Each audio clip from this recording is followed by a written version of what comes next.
At that point, you would assume that the chief of police, Virginia State Police,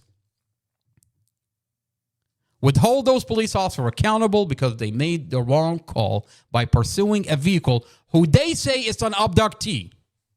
We have information that this vehicle did not have an abductee.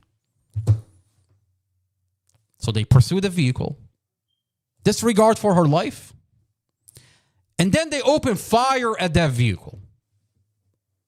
By mistake, they thought he had a gun. They opened fire at that vehicle. You can say they pursued the vehicle. Whoever pursued the vehicle, you can hold them accountable. They shouldn't have pursued the vehicle. You open fire. You hold those police officers accountable that opened fire by mistake. You murdered Tatiana David. I mean, to go into a vehicle after putting 50 bullets in it, killing Tatiana David, then you roll her around like a pretzel, and you drag her out of that car. She's already dead. You drag her out of that car. You put her outside the car, and then you tell the news, we found her outside the vehicle.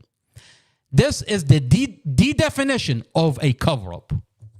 So instead of holding the police officers accountable, your police officers engaged in a cover-up. It's going to be rolled around like a pretzel and then dragged out of that car and put outside the car only for the police to say, we found her outside the vehicle. You see all those bullets? Those are AR-15 bullet holes from the police. But they want to say her boyfriend murdered her.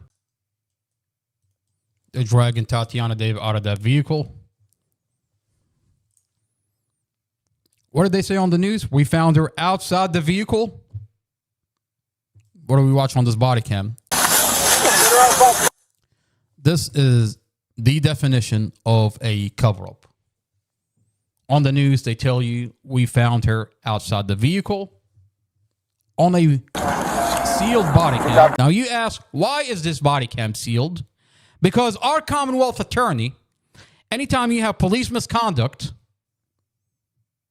she protects the police officer that engaged in police misconduct. Our Commonwealth attorney, Amy Ashworth, went to a judge and she sealed off the body cams. And it's been 2.5 years. Michael Davis sits in a county jail without a trial. And on the record, this body cam does not exist. They've deleted these body cams from the system itself. Unfortunately for them, we have those body cams and I've leaked it on the internet.